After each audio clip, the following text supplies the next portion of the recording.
ng mga umatikabong pagtaas ng presyo, pag-imbestiga sa anomalya, etong Gabriela, kung ano-anong inaatupag, lumiham pala si Cha Castaños, PR daw ng Gabriela, nananakot. Gusto ba namang magpaliwanag ang Aliw Broadcasting at ang DWIZ kung bakit nagkokomento tayo laban sa kanila? Ano ba naman yan? Ma'am, basa-basa po ng konstitusyon. Di ba ang Gabriela ay miyembro ng House of Representatives at yung inyong kinatawan si Sara Ilago ay sumumpa na to defend and uphold the Constitution and all the laws. At meron po tayong batas, Bill of Rights, Freedom of Expression. Meron din po tayong jurisprudence na nagsasabing ang mga nasa gobyerno ay dapat hindi balat sibuyas. Meron din tayo pong prinsipyo na dinesisyonan ng Korte Suprema na bawal po ang prior restraint sa media as well as subsequent punishment. Bawal pong tinatakot ang media. Pag kayo ang bumabatikos sa mga kalaban nyo, kung ano-anong sinasabi nyo, wala namang kumikibo kasi that is part of freedom of expression. Ngunit, Ms. Cha Castaños, napakasamang reflection sa Gabriela Party List na pinatatahimik niyo ang media. Bakit kailangan magpaliwanag sa inyo ang media? Kung gusto nyo, ma'am, magdemanda kayo. Yun ang proper way. Kung tingin nyo ay ang libel laws, criminal libel laws, ay hindi unconstitutional. Ako po, tingin ko, unconstitutional yan. Dapat yan, tinatanggal na. Pero kung maligaya kayo dyan na tingin nyo, ayan ay hindi pagsikil sa freedom of expression, you are welcome. Pero huwag nyo naman pong tatakutin ng media sapagkat ang Aliw Broadcasting po hindi natatakot. Dito po sa estasyon na to, lahat po ng klaseng punto de vista meron. Meron ditong anti-Marcos, may anti-Duterte, di ba? Nandito lahat. Nandito, may anti-Sara, may anti-Soto, may anti-Lacson. Hindi nag-aaway sa loob. Oo, hindi nag-aaway. At ginagalang po namin because that is freedom of expression. Napakasagwa naman po na mapipikong kayo. May kasabihan if you can't stand the heat, get out of the kitchen. Di ba? Ganun lang po yun. Pambihira naman kayo. Nakakatawa po kayo. Gamit kayo ng gamit ng media, binabatikos nyo kung sino-sino, sasabihin nyo ganito, ganon, ganyan. Pero, kapag kayo ang binabatikos, hindi ko naman kayo. Wag pong ganyan. Hindi po maganda yan. At dapat malaman ng taong bayan yan. Meron pa nga rito, anti-tetanus di ba? Wala naman. Meron dito, antay ng antay. Antay ng antay. Oo, antay ng antay. Lalo na pag nalilate yung guest. Di ba? Pero nag-aantay. Meron dito, antivirus. Di ba naman, iba naman yun. Antivirus naman yun. Antivirus sa atin, may antivirus pa rito. Noong siya pa ay kasama sa PhilHealth, di ba? Attorney, para malaman ni Ma'am Cha, yung mga pinagsasabi niya. Actually, dati akong sumusuporta sa Gabriela Women's Party List. Si Representative Sara Ilago po ay isa sa mga gusto kong guest ng Tapatan sa Aristocrat. And that time, libre po nila akong tinatawag anytime na they want dahil may press con daw sila. So, they keep on inviting me. Hindi, kaya nga, ang problema sa kanila, this time, parang iba na kayo. Kaya nga, ang problema sa kanila, pag hindi nag-agree sa kanila, dapat nang wag magsalita. Hindi po ganun ang demokrasya, mga kasama. Anyway, iwanan na natin yan at natatawa lang tayo sa mga taong ito. May mga mas importante pang dapat talakayin na kapaki-pakinabang yung sinasabi nyo kay ganito, kay ganon, yan Jasmine, Jasmine Curtis, hindi po magpapababa presyo ng petrolyo, hindi magkakaroon ng kapurusahan yung mga nagnakaw sa gobyerno. Ngayon, kung gusto nyo ituloy ng ituloy, wala namang problema. Andito naman ako, si Boy Dugyot, si Boy Manyak. Panat lang po, hanggang mapagod kayo. Kung kaligayahan nyo yan, wala kayong buhay kundi yan, di banatan nyo. Sige. Anyway, eto ba, eto nakakatawa. Eto, isa. Iwanan na muna natin yung Gabriela. Sige po. At yung issue na yan. Pero konektado rito, eto matatawa ka. merong isang grupo na kung saan saan saan na naman kinreate, alam mo, itong mga ulalo, para lang mukhang legitimate yung kanilang ginagawa na wala namang kakwenta-kwenta, biglang gagawa ng organisasyon, biglang mga putok sa buho. Eto naman, meron naman, may 100 miyembro daw ng tinatawag na World March of Women Pilipinas. Ano yun? Oh, Oo. bago. Hudat. Cynthia at Simeon. Alam mo yun, di ba? Opo. Sa showbiz, Cynthia at Simeon. Sino siya? Sino siya at saka sino yun? Eto, at halatang halata na kengkoy itong grupong to. Bakit? Nagmarcha sila, unang-una nagmarcha sila sa ombudsman. Opo. Wala nang naniniwala sa ombudsman. Oh. Anyway, iwanan na natin yung kengkoy din yung ombudsman at halatang halata naman natin ang agenda ng ombudsman. Huwag na tayo maglokohan, di ba? At sila ay naghain ng complaint for violation of RA 11313, Safe Spaces Act, 6113, Code of Conduct, chu-chu-chu-chu. Okay, di ba? Okay. At saka bakit sila doon naghain ng Code of Ethics for Lawyers? Hindi ba dapat sa IBP yun? Hindi na alam. Yan, okay. Mga ma'am, sino bang abogado nyo? Ba't nga ganun? Baka si Larry Gadon. Kasi nakalagay po very clear sa konstitusyon, yung mga sinabi ni Congressman Suntay, kung offensive man yon sa tingin nyo, kung mali man yon, ay hindi nyo siya pwedeng idemanda in any other place than the House of Representatives. Ethics Committee po yun. Ganyan-ganyan yung nangyari sa akin kay Dan Fernandez. Di ba kung ano nang sinabi laban sa akin ni Dan Fernandez? Hindi ko siya pwedeng idemanda ng damages, civil. Hindi ko siya pwedeng idemanda ng libel or cyber libel sapagkat yung mga sinabi po niya ay ginawa niya during the course of parliamentary proceedings, congressional proceedings. Opo. Dahil meron pong independence ang ating legislature at kailangan po ng bigyan ng privilege ang mga kongresista upang sila ay magkaroon ng lakas ng loob na maghayag ng malaya in connection with the discharge of their duties as lawmakers. Sinasabi po ng ating konstitusyon sa Section 11, Article 6, na kahit anong sabihin ng isang miyembro ng Congress, by Congress I mean the Senate and the House of Representatives. Kasi Congress po yan, isang body composed of two chambers, the upper chamber or the chamber of the Senate and the House of Representatives. So, pareho po yan, miyembro ng Kongreso kay Senado kay Congressman. Hindi pag sinabing member of Congress, Congressman lang. Oo, senador din. Kahit ano pong sabihin yan, ay hindi nyo pwedeng idemanda yan kahit saan except sa Ethics Committee. Kahit murahin kayo niyan. Di ba si Jinggoy minsan napapamura pag naiinis siya sa mga sinasabi. Pero expression lang. Hindi. Ang pwede roon, may isang miyembro na mag-move, may I move that the word so and so, PI, kung ano man, be expunged from the records for being unparliamentary. Nakakalimot itong mga to eh. There is such a language as unparliamentary. Kasi, di ba, ang one of the labels given sa Senate sa House, August Chamber. This August Chamber, anong ibig sabihin ng August? Hindi naman yung buwan ng August. Kaya August Chamber, dignified. May dignidad, decent. Yan. Kung may unparliamentary, hindi lang yung kay Congressman Suntay, yung ginagawa, kita mo ang kaipokrituhan ng mga miyembro ng ating House. Noong puro pagmumura, pag-aalipusta, ginagawa doon sa Quadcom, was there any one of them who said, may I move that be expunged from the records for being unparliamentary? Wala! Si Congressman Suntay lang. You know why? Because it's not really about Congressman Suntay o yung sinabi niya. Hindi po yun.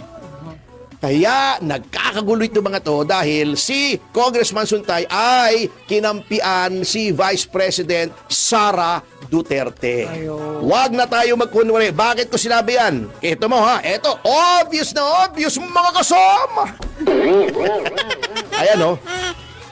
Alala. Pagsabay ng kanilang pagmarcha sa ombudsman na nagdemanda sila kay Bong Suntay, Congressman Bong Suntay. Yes. Eto mga miyembro ng World March Chuchuchuchu, kasi hindi maintindihan kung saan ang galing itong mga to eh.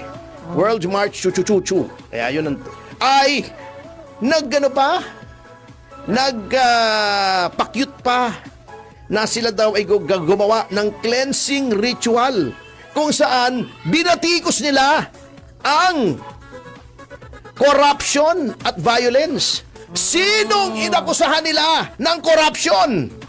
Sino? Si dating presidenteng Rodrigo Duterte. Si Vice President Sara Duterte. Oh, si Davao City 1st District Representative Paulo Duterte. Yun lang! Anong nangyari sa insertion ni Speaker? Hindi nila nabasa yon? Anong nangyari doon sa pag-deliver sa maleta? Hindi nyo alam yon. Anong nangyari sa ibang mga kongresista? Wala. Na sinabi noon ng Marines na tumanggap ng maleta? Wala! Bakit si Bong Suntay lang? Ayun. Kung tingin nyo may kasalanan yung tao, mag-ethics committee complaint kayo. Meron na nga eh, di ba? Oh, di ba? Pero, bakit halatang-halata naman kayo? Hindi nyo naman lang siningitan ng iba. Pambihira naman kayo. Sino bang scriptwriter nyo? Napakasama ng script. Yun Oh, lang. hindi mananalo ng best screenplay yan eh. Oh, hindi katulad ng Mama Sapano. Oh, si Eric Ramos. Oh, ang sama nung gumawa ng script nyo. Puro Duterte binanatan nyo. Hindi kaya halata kayo mga ateng. Ito pa, oh. Sabi nitong si National Coordinator Jean Enriquez. Oh, ha? Tignan daw yung kay Suntay pa, paano ang titingnan ng ombudsman? Eh, hindi nga pwede. Ayun. At it was made during the course of a parliamentary debate. Ha? Privilege nga po yun eh. Oh, pambihira naman oh. Pambihira. Oh, meron pa ito. Sabi pa ha, obvious. Hindi kayo obvious sa oh. Kasi daw, si Suntay ay ginagaya ang kabastusan ni dating Pangulong Rodrigo Duterte. Duterte na naman! Nakakulong na yung tao sa hate. Siya pa rin may kasalanan. Oh, pambihira naman kayo. Ano man namang kapitan yan? Oh, ay nako. Hindi politics yun, ha? Oh, ay nako. Oh, eto naman, bumanat naman si Jervil Luistro. Oh, parang hindi niya pinagtago yung asawa niya nung naakusahan ng rape. Opo. Oo, acting all high and mighty. 50-50 daw yung apology ni Suntay. Ay, teka muna, bakit ba nagsasalita ka agad? Eh, hindi pa nga naghihiring yung ethics committee. Hindi ba pre-judgment yan? Oo. Kasi yung ethics committee, pagkatapos mag-hearing noon, kung anong desisyon noon, ibabato sa plenary. Eh, nagdesisyon ka na agad. O, pambihira Baka naman. yun ang Abogado ka usapan dun, naman. sir. Oh. Hindi kaya? Naku naman. Usapan nila yun. Kayo naman, bumanat na naman kayo. Hayaan nyo muna yung ethics Yan. committee nyo. Nakikiride on kayo for Women's Month eh. Bakit Ang walang bihira kayo. investigasyon? Oh, hindi, meron na ngang complaint. Ba't ayaw hintayin? Okay. Bakit banat ng banat? Alam mo, nakikita mo na yung trend niyan, yung ginawa ni Cha Castaños dito sa stasyon na sinasabi parusahan daw tayo for exercising our constitutional right. Oh, katulad Hindi. nito. Ito yung mga nagsasabing sila daw ay makabayan at sumusunod sa batas. Pinatatahimik lahat ng nagsalita laban sa kanila. Ito naman, dinimanda naman si Attorney Baligod at si yung 18 Marines. Wow. Oh, di ba? Ano yan? Oh, for perjury. Ganyan ang style nyo eh. Pag ayaw nyo nang naririnig nyo, demanda kayo, demanda ako, diba? Dinidemanda kami. Oh, yan. Wala kayong ginawa kundi magdemanda. Ano ba naman yan? Alam kong may batas talaga. Kaya nga talaga niyang libel eh. Ako eh. Noon pa, yan ang aking stand. Expertise. That libel should be decriminalized.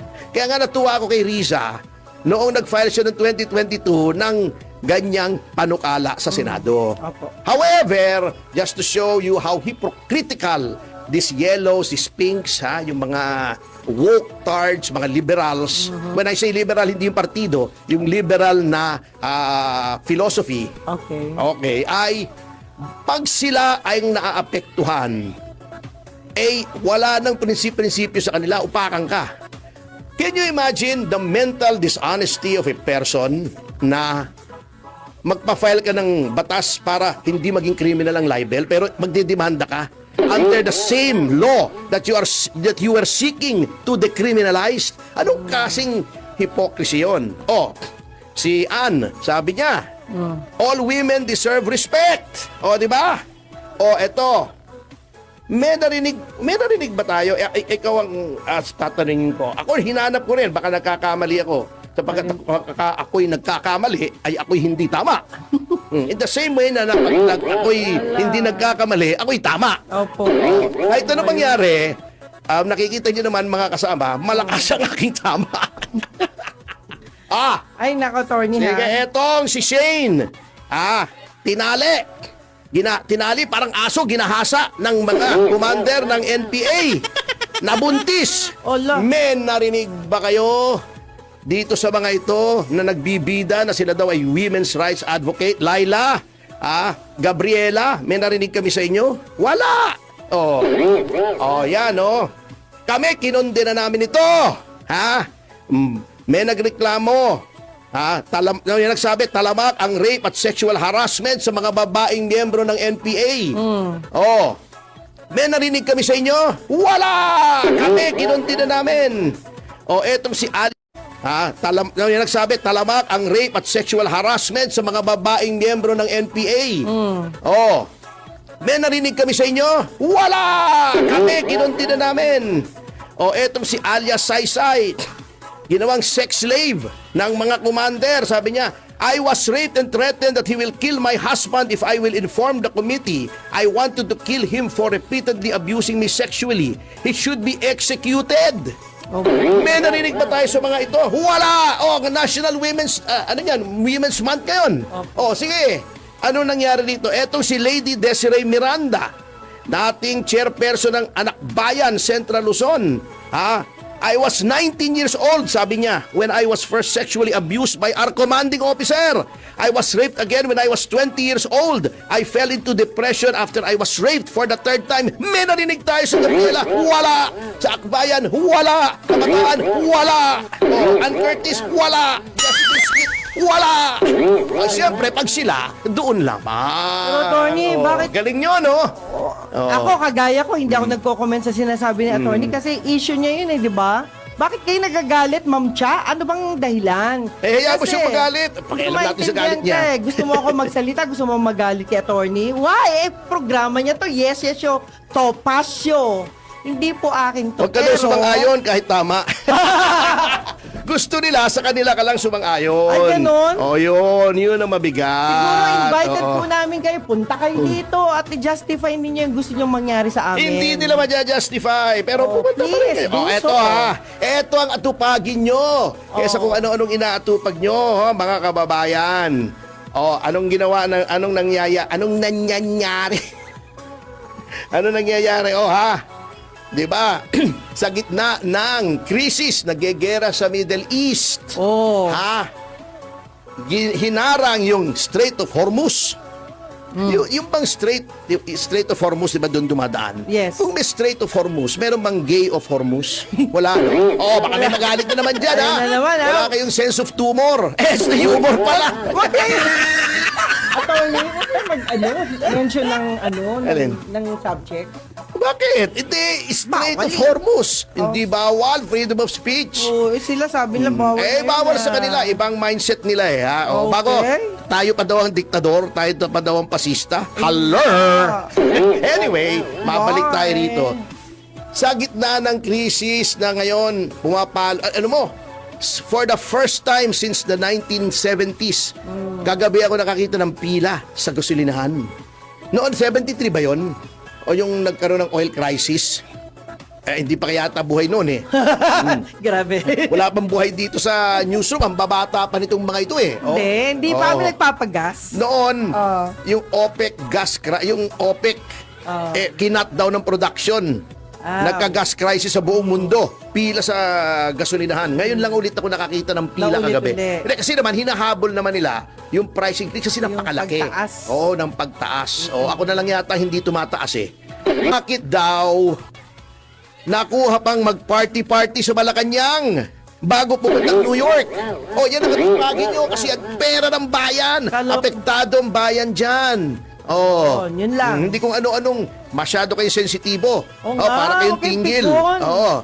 Para si tinggil, Bawal ang yung pikon. kinikilabutan, di ba? Di ba pag sensitibo ka, pag ginanong ka, na yeah. kinikilabutan ka, tinggil. Di ba? Para kayong tinggil. Ay, ambot sa Masyado emotion. kayo. Ambot sa ibong lubot. Ayan na. Anyway, teka, bubalik tayo bago tayo mag-break. Okay. Nag-party na, pumunta pa sa New York. Alam mo, daw ha, gino-confirma po natin to. Opo. Siyempre, may presidential plane. Yung PR-001. Okay. Oo, yan. Yan ang presidential plane.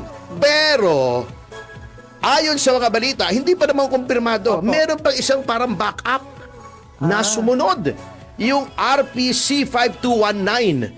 The same airplane na ginamit para dalhin si Pangulong Duterte sa Netherlands. Oh, yes. Bakit daw meron pang parang backup? Pati ba naman eroplano, yung sasakyan, naintindihan natin, may backup, di ba? Pero pati ba naman pagbiyahe sa eroplano, may backup pa rin? Baka sakaling may sumunod kasi. Sino susunod naman?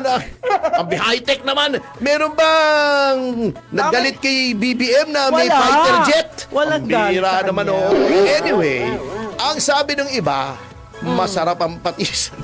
Sabi ko pa naman, Hindi conforme pwede sa patis. Anyway, ang sabi ng iba, baka daw yung mga gustong sumama na ayaw mapansin paglanding sa New York at officially i-welcome si Pangulong yun. Marcos. Na winelcome nga. Good welcome.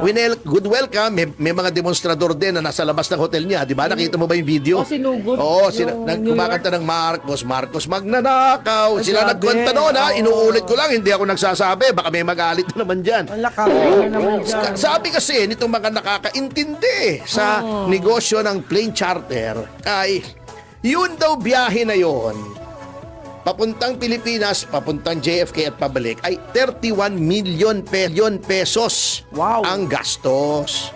Kung 31 million pesos, edi 62 million pesos kung dalawang eroplano. Di ba ang dami nang pupuna, bakit daw sa gitna ng krisis nakuha pang bumiyahe? Hindi naman official trip yun. Naglalabi lang sa UN na masama tayo sa Security Council na wala namang saysay dahil wala namang veto power yung ibang miyembro ng Security Council, yung permanent members lang ng mga US, China, England yata, Russia, 5 yun Opo. ewan ko kung kasamang India o whatever, I don't know. France yata, tingnan natin hindi naman ako nagmamarunungan katulad ng iba, naisip ko lang to. Wala namang isa-isa yun. Ganyan ang ginagawa ng mga ibang opisyal natin. They are there to lie. Para magsinungaling. Hindi, Tagalog din. Okay. English yung sinasabi. Okay, sige. Ikaw talaga, Tony, Sige, lagot tuloy mo ka. na, tuloy mo. Okay, mabuhay din Ituloy po. mo! Ayan. Ed Cordevilla, ito dati kong friend pero napwesto yan napwesto sa gobyerno. Good luck sa'yo. At syempre, Manny